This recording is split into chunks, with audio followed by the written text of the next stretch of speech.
Okay, so oh, come on.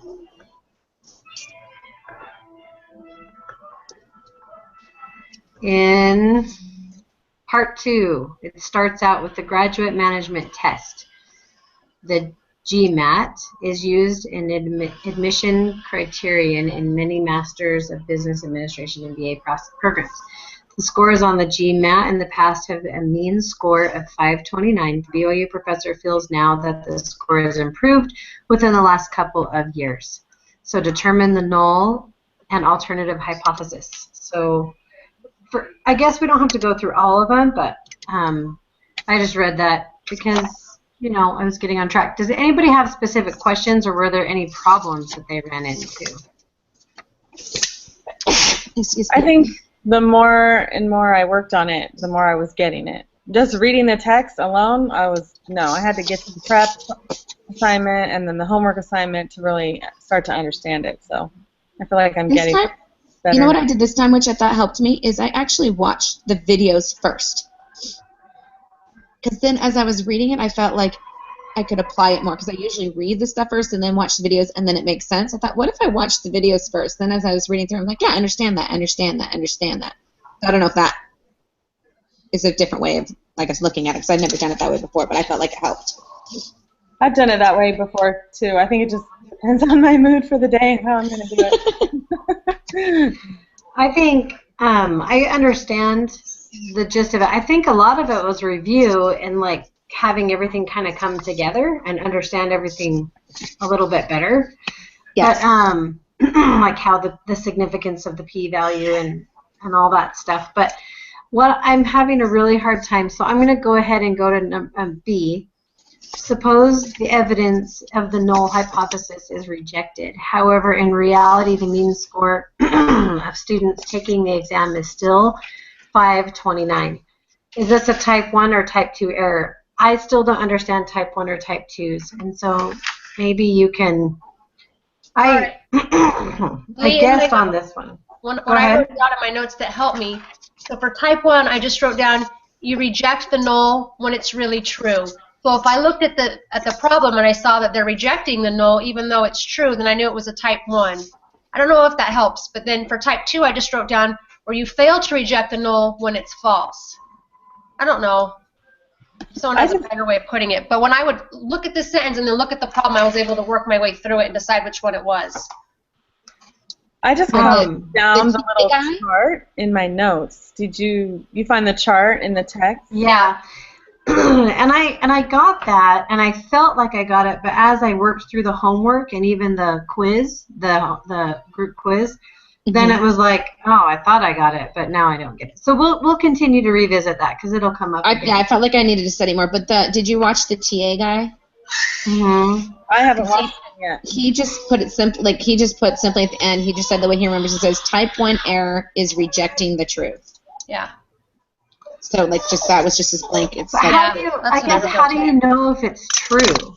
Because they'll say something like you're on a boat and they say that the mean weight is 150, and it would say something like they failed. There was all of these. Was it on the homework quiz? Let me see if I can find one. So if the null hypothesis is rejected, then it's say that again. So it's when like your statement really is true, but the scientists decide to reject it because they think it's false. But it really is true. So where was that question? There was something about like flip-flops. Was that on our homework quiz?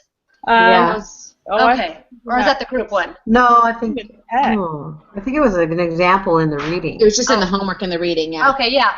That was a good one for me. Just, like you say that, let's say BYU Idaho really says, these shoes are flip-flops. We went in and said, oh, no, they're not flip-flops. You're rejecting what really is true. So a type 1 is they reject the null, but the null is true. Yeah, it really is true. Those really are flip-flops, but I'm saying they're not flip-flops. Okay, and then type 2 is when we fail to reject the null, and the null is not true. That would be like saying those are flip-flops, but they're really not. That's kind of stupid, but yeah, that was. So weird and random. Okay, we'll I get think back. that's just something you just have to like sit and study. Yeah. Okay, next one. And this one I don't remember reading. It makes sense once they explain it, but I don't remember reading about it. And then later in the homework quiz, this comes up again, and so I thought I got it, and then again it was like, okay, I don't. If the analysis was done at 0.01 level, if the analysis of the alpha was done at 0.01 level, what is the probability of committing a type 1 error? So we understand that that's 1%, right? Yeah. But then later, they ask us, we'll get to it later. Okay, so I had it wrong, so I don't know. yeah, so then if we wanted to decrease the probability of making a type 2 error, we would increase or decrease the level of significance. So this one I got because when we increase one side, we decrease the other, right? That's what they said. Yeah. Okay, that makes sense. Because I got that one wrong too. Like I just put question marks by it because I didn't get it right and I hadn't had time to go back and look at it yet. So if you increase one, you decrease the other. Yeah, there was somewhere in I don't know if he said it in the video or in the reading, but there was some like basic law or rule that, it says to remember. I don't know where. Which would make sense. Just one goes up, the other goes down. Yeah. Anyway, so we'll visit those ones again because they continue to confuse me. I feel like they kind of repeat themselves in the homework, and they have the same types of questions, so we'll get to them again. Yeah. Yep. I don't know where that one was. Sometimes this stuff makes more sense to me when it's actually put in the context of a problem than just asking. Sure. Yeah. Okay. So moving on, those were my questions. I really have a hard time understanding that stuff. Was there any questions on the next problem with the realtors, the National Association? Did anybody run into problems there? No, I'm good. No, I don't think so. Heather, how are you? Hold on, I'm looking.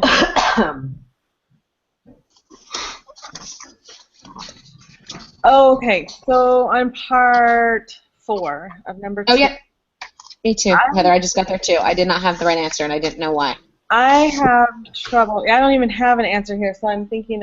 I have trouble deciding which one is X bar and which one is mu in these problems. I didn't have that problem. So part 4, let's see. Compute the test statistic. Is that the one? Yeah. Yes. Compute the test statistic. What is the formula to be used? Well, I know what the formula is. After writing down the general formula, input the numbers you will use so this will work. Let me see. Did I write it down? I know I got, whatever it is, I got the wrong answer. So I think I did 47 minus 46.73. Correct. Yeah, you needed to do 46.73. That's the X bar. We know that because that was the mean we got when we plugged in all our numbers. That's our sample mean. Yeah. Yeah. 40 was the mu. The X bar is your sample mean, and the other is your mu. Mm-hmm. I think for this one, the first one, I couldn't figure it out, but later when I did it in the homework assignment or whatever, I finally was able to figure. Okay, I tried it both ways or something, but I still was having trouble determining which one is. So the X bar is the sample. The sample mean. Yeah. It's the mean that they got from their sample, and then we're testing it. Okay, but so I did the X bar minus the mu, and I put it over. So doesn't it go over the 8.827? Isn't that the? No, we need to use the standard deviation they gave us up at the top. They didn't ever explain to us why they had a different standard deviation. I wish they would have, but we use Okay, so standard that's deviation what I they was gave us. so that standard deviation is our standard. That's the same as like our sample mean, right? So that's our sample Yeah, standard standard deviation. deviation. That's, Oh, that's You what use it from where did the. they give us a sample deviation? I guess that's Yeah, where. they Oh, did. it's It up was there. 5. 5. I'm Yeah. looking back I now. think- Okay, that's why. I was like, I know I did the formula there, but I don't remember. So I think you're supposed to use the deviation from the parent population. Yes, you are. I just didn't realize they'd even give it us one. That's where I got messed up. Okay. I knew I'd done some. I mean, I knew it just plugged a number wrong. So I was like, my math for what I Well, have it was is right. confusing because they asked you for 5 descriptive statistics, and so when you plugged it into SPSS, one of the descriptive statistics that you got was their sample deviation. What does that the deviation of the sample mean or something? But yeah, but if we go, I remember now. But if you go back, that's like sigma squared or something. That's a different. Your sample standard deviation actually has a different like notation than the sigma sign. I don't remember what it was, but so that makes sense. Does that help, Heather? Yeah, I think I'm getting a better Sorry, idea. the sample standard deviation is SS, not sigma. I was looking at my cheat sheet notes. I do have a question. When you guys plug that in, I got a negative answer. I got the same answer they got on the answer key, but mine's negative. Mine was That information- negative. Okay, because on the answer key it said positive. I wonder if it's just a mistake on their end. It doesn't matter since we're finding the area between. You use both the negative and the positive, so So it was I got- negative I got negative. 2.209. Yeah. See, and I got in my calculations, and I did it several different ways. I kept getting negative 0.206. Huh. But it doesn't matter because once you put it into the p-value is still greater than the alpha. So I think my calculator, it just doesn't go to the decimal places that they want it to. I don't know. But you got 46.733 minus 47 over 5 divided by the square root of 15, right? Yeah. Mm-hmm. And I just And the did it answer over and is- over and over again. I don't know. And Maybe you then- could Google your calculator and see if they'll give you a little tutorial how to use it. I don't know. Maybe. Yeah. Yes. Okay. Let's see. So the p-value, we're moving on. So Wait, on the wait. p-value, what, I mean, I guess it's what are we looking for? I'm confused. Like the problem was so long ago. So I don't remember what the hypothesis we're trying to prove is. Like if it's equal to more than. they wanted different than, so it wasn't greater than or less than. So we know they want both extremes. The difference, so at both extremes. Okay, that's what I was looking for. Right. Couldn't remember what the problem was. Yeah. Did they want Okay. both? Yeah. So then you highlight both ends. Uh huh. So it didn't matter whether it was negative. That's why it was Right. negative. So it was okay there. Yeah.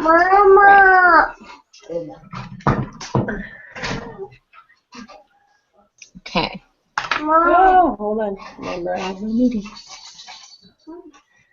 Okay. So then what did you guys get for your p-value? 0.8344. Yeah. And then do we need to go on, or does everybody understand? Well, isn't the next part 6, the part that you were having trouble with, like rejecting the null or fail to reject? Did you get that part? Yeah, and I mean, if it fits into that little table that they gave us, I seem to get it. Okay. I get all skewed when they start asking us to compare the p-value to the alpha. Then it starts to, yeah, the errors. Anyway. Yeah. So, but on this one, the p-value is greater than the alpha. 0.05. Yeah. Yeah. Hmm. So then we fail to fail reject. to reject. Right. Okay. Yeah. Oh my goodness, my phone. Stop. Okay. So what action would you suggest? I mean, are you guys pretty straightforward on that, or? I didn't type anything. I hate those. I think the most important thing to remember is that when you fail to reject, you have insufficient, Yeah. and then when you reject, you have sufficient. Yeah. You know, because those are the two words that they keep coming back to. When they Right. say it in English, I almost died laughing when they said, I know. type it in English. I'm like, yeah, because I know, we're that not was funny speaking too. English. So whatever. But I'm glad. I'm thrilled you thought that was funny. So yeah, I Okay. think what they're looking for in that is just the findings do not support, as opposed to like don't want you to say we reject the null. You have to fail to reject the null. Is what they want. Right. And so just when you put it in English, make sure you use the word sufficient or insufficient. Insufficient, right. Yes. Okay, so are you ready for the quiz? Let's do it. Yeah. So Okay, everybody have it open? Yes. yeah. Let me find it. Here we go. I know. Okay. Okay, so number 1 and 2, you complete on your own. Number 3, the hypothesis test consists of 2 hypotheses, the null and the alternative hypothesis. Which one represents the status quo? I put the null. Yeah. Yeah. Okay, does anybody want to take number 4? I'll do it. Which hypothesis involves equality, and that's the alternative hypothesis. Why did I put? I put the null. I put null. I put the null because let me see. Equal is in the null. The alternative is anything but equal. No, but they said in the text. Let me find it. See, you always know this stuff, Sarah. You catch all these little things. Yeah, but why can't I get as good a grade on the test as you? Right here it says the null. Oh, you're right. You guys are right. I think the null hypothesis is a alternative. statement involving equality. See? Yeah, the alternative is less than, greater than, or Thank not you. equal to. Yes. I have written down null is expressed with a statement involving equality. Yes, I have that I written think- down too. This was so redundant, these questions. I was like, really? This is what they're asking us? Like the same I question liked over and it. over again. I know I did too. After what It's I okay, went though. It's free points if you get it, right? Yeah. Yeah. After what I went through with that stupid test, I was like, oh, I can do this. I was like, Yes. Okay, so who wants to take number 5? I'll do it. The p-value is the probability of obtaining a sample statistic at least as extreme as the one that was actually observed. Use this information to answer question 5. When computing this probability, which hypothesis do you assume to be true? I put the alternative hypothesis. You always assume the null hypothesis Yeah, to be That's true. what I thought was true. I put null. Okay, that makes more sense now. You're always trying to prove it wrong, so you always Right. assume it's true. Well, I'm so glad I read that question. I know. Okay, number 6. Has everybody gone, or are we starting over again? No, I haven't gone yet. Suppose the null hypothesis is HO, the mu equals 10. Use the information, answer questions 6 through 8.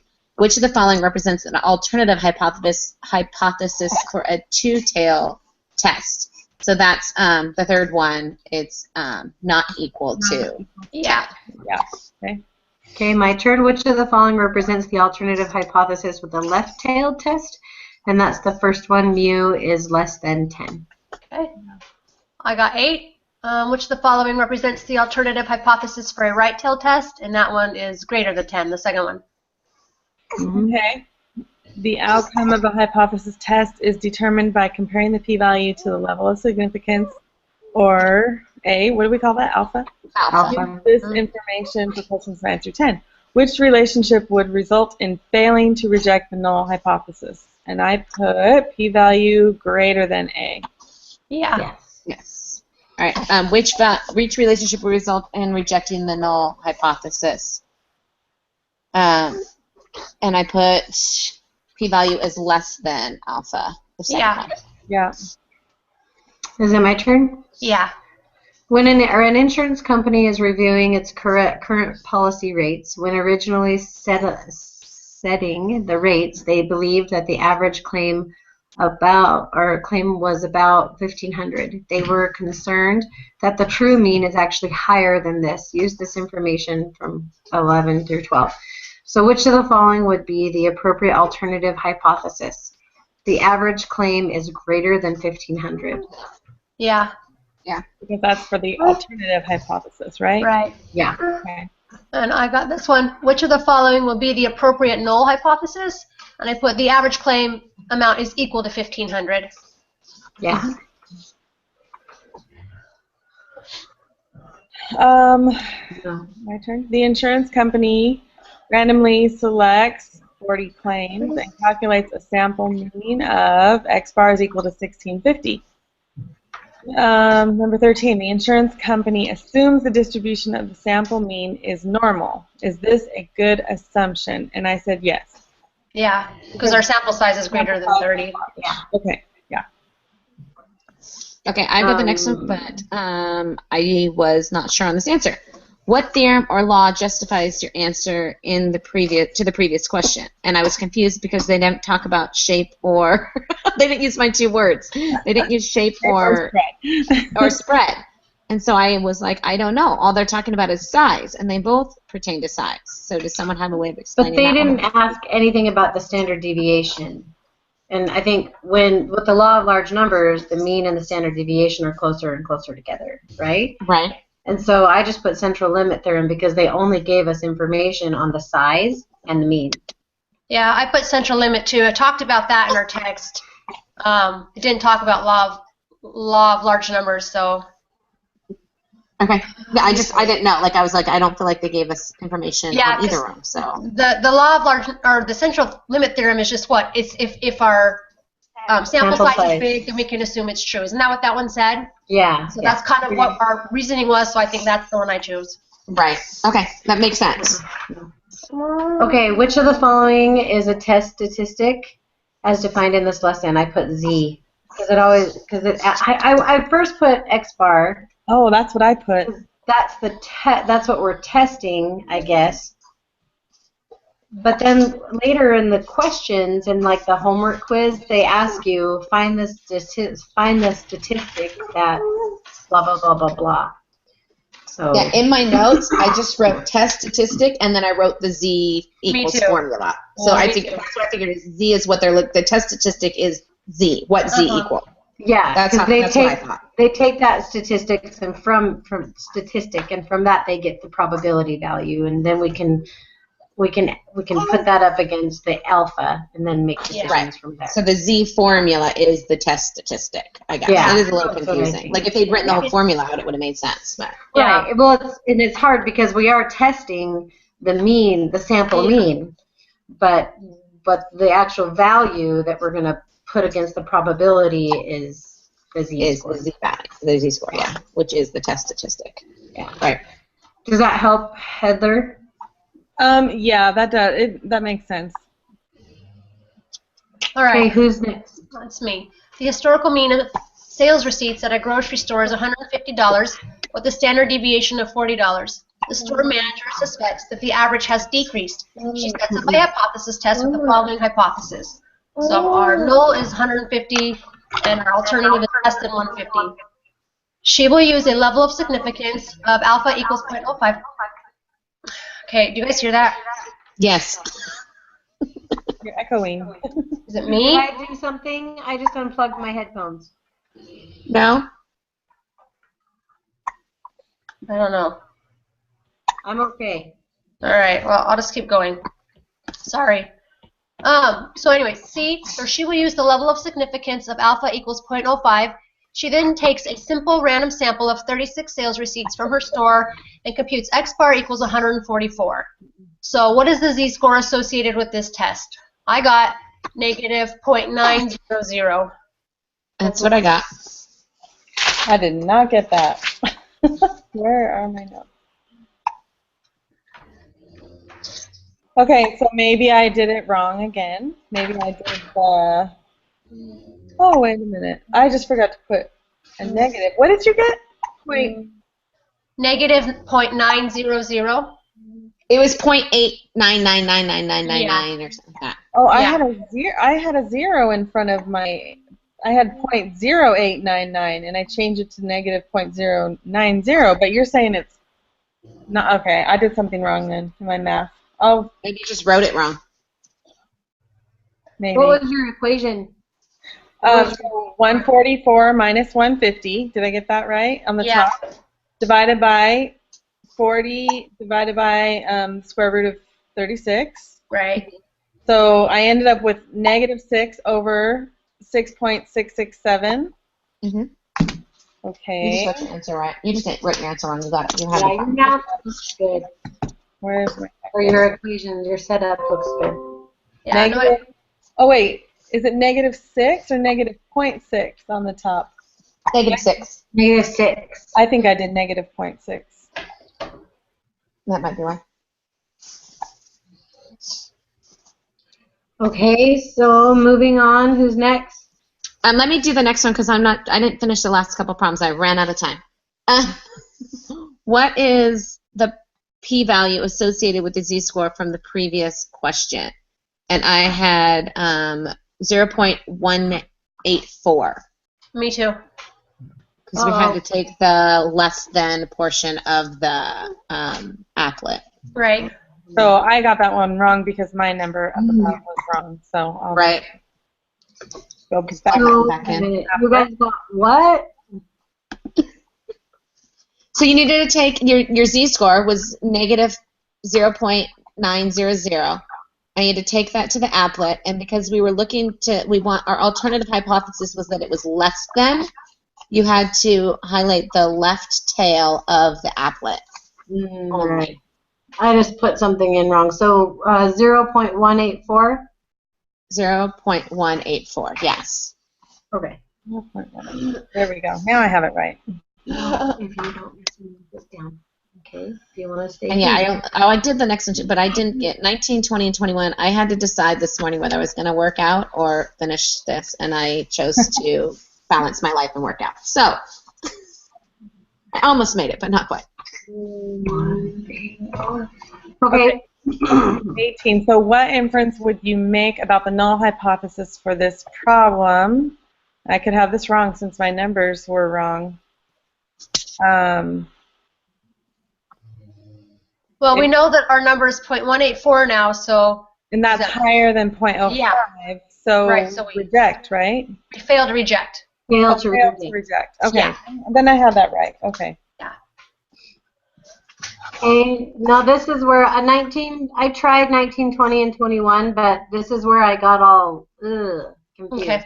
So, there are two types of errors that can be made when performing a hypothesis test. Which one involves rejecting the null when the null hypothesis is true? So I put type 2. Type 1. Type 1. Type 1 error is rejecting the truth. Like that's what the TA said. Like that's the way I'm going to try to remember it and see if that works. It works, yeah. Okay, so say it again. Type 1 error is rejecting the truth. And the null hypothesis, this is when this one says you've rejected it when the null hypothesis is true. So that's rejecting the truth. So that's type 1. I need to put this in a different little graph than I didn't like the way their graph was. It was very confusing to me. I agree. It didn't make sense until he said that. And once he said that, I'm like, okay, if I can take that, and then if I can spin the opposite of it to make the other one, then I think I'm okay. Oh, so alpha 1 reject 2. So the art bath, is that what you're talking about? No, that was the teacher's thing. I haven't figured that out yet. I just wrote that down right before we started talking. Okay, so type 1 is rejecting the truth. Yeah. Like that's how the TA said he remembers it. He just said type 1 error is rejecting the truth. Like just that statement. Like just remember that statement. Okay, type 1 error is rejecting the truth. So let me read it again. There are two types of errors that can be made when performing a hypothesis test. Which one involves rejecting the null hypothesis when the null hypothesis is true? So rejecting the truth is type 1. Yeah. Mm-hmm. Got it. Okay, that helps. All right. Alto 20. A researcher decided that instead of using level significance equals 0.05, he will use alpha equals 0.01. Which of the following will be true? And I put the probability of a type 2 error will increase because if we decrease the alpha in our text, it told us that there's a greater increase that our type 2 or error will increase. There'll be a higher probability of that. Yeah, I'm confused on this part. Okay, I just took that one straight from the text. There's a part. This is the whole what you guys were talking about before. If you decrease one, you increase the other. Yeah. Yeah. But that's type 2. Because the answer, there's probably a type 1 error will increase, probably a type 2 error will increase. I don't. Yeah, this is where I got all confused. I thought I understood it. Well, obviously I didn't, but then I really don't understand it with these guys. Okay, listen to this here's straight from the text. If the alpha value, which is the probability of committing a type 1 error. If that is very small, the probability of committing a type 2 error will be large. So 0.01 is pretty darn small, and so you'll have a more increased chance of committing a type 2 error. Right. No, I totally believe you. Okay. What you're saying, Sarah. I just didn't know where that. Yeah. So where did you I had to get take that one right from the text because I didn't quite. Can you tell me where in the text that is, so I can study it? Sorry, what was that? Can you tell me where in the text it is? Yeah. So it's under 4.5 type 1 and type 2 errors. Okay. Let me see. If you go down, below that little chart that made no sense to me, that's starting to make sense to me, second paragraph. If the A value is very small, the probability of committing a type 2 error will be large. Okay. And I think these are just things you just have to memorize, right? Yeah. It's kind of like in your, like, you just have to know. Yeah. Hopefully That's they'll to start learn. making sense, right, as the lessons go on. I hope so, because, yeah, memorizing is hard for me. I don't know. Yeah, well, it's just, the cheat sheets too. So you Yeah. that's true, yes. It's all about these facts. Okay. This is going on my cheat sheet. Yeah. Yeah, that's why I wanted to know where it is, because it's exactly. too. But I don't have it written here. I need to remember. So Okay. if we just decrease the type 1 probability, or the alpha, Uh-huh. so the type 2 will increase. Right. Okay, so can you say it one more time, Sarah? Yeah. I don't So have my notes open. Okay. if the alpha is very small, the probability of committing a type 2 will be large. So if you decrease that alpha, then you're going to increase getting a type 2 error. That makes sense. Okay. Thank you.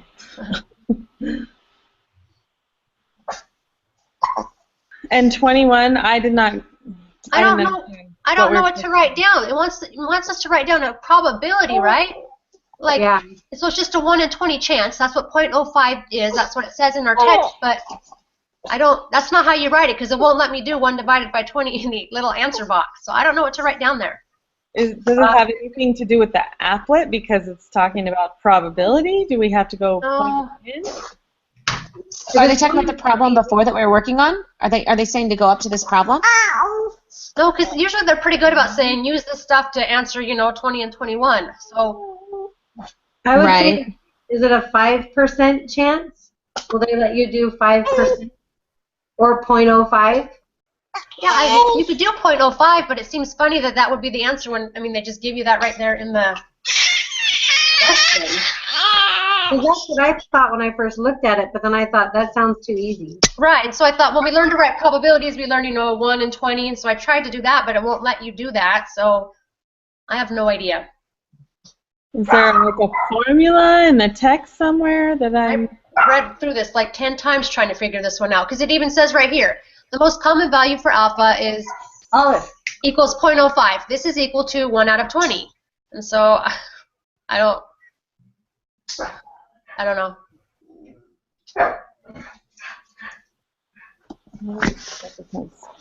I'm just going back to the text, see if I can find anything. Yeah, But I trust you. You said you read it 10 times. I did. You can find it. I spent forever on this one, and I have no idea.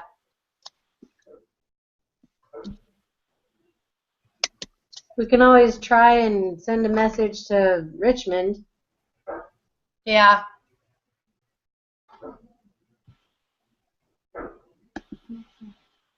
Compute the probability.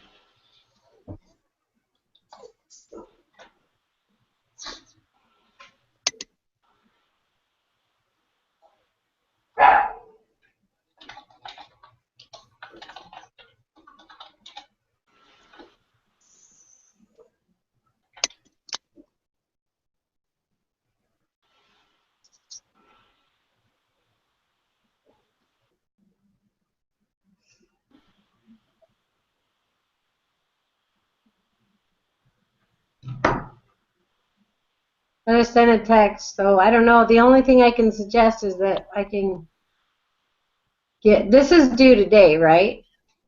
No. Oh, is this the one that's due Saturday? Yeah, just Yeah. whenever. So and I meet with my tutor tomorrow, so we can always All right. go over that. If you don't want to submit it yet. The value of A is the probability of a type 1 error.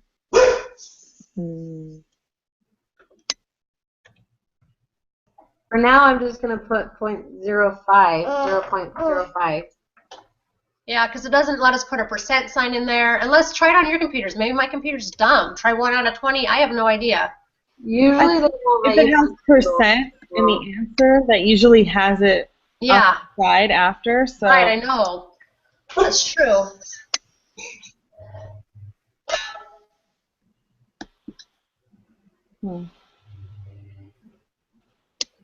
Yeah, no.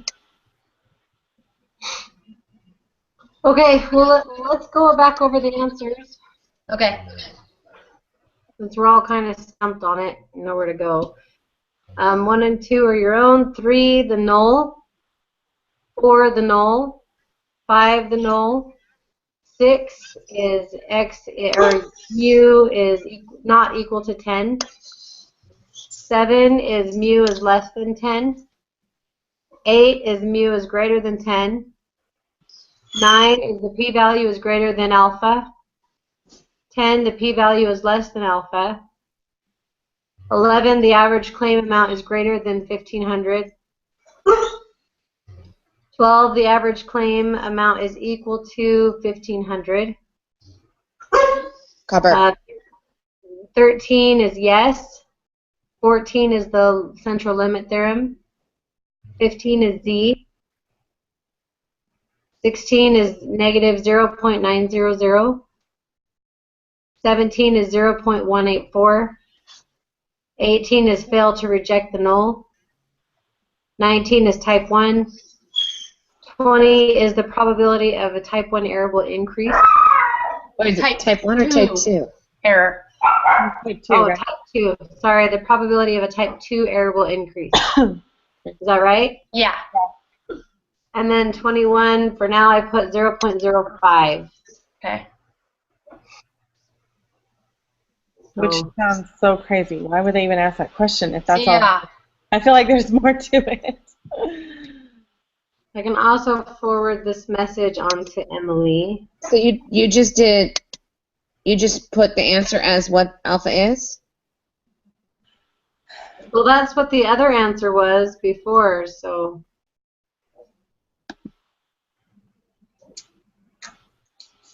I don't know. I'm going to hold off and wait. Yeah. Yeah, no, I was just reading that part on the lesson. See what it said. We have about 20 minutes left. I don't know. I'm going to go ahead and stop the broadcast. Is everybody good with that? Yeah. Mhm.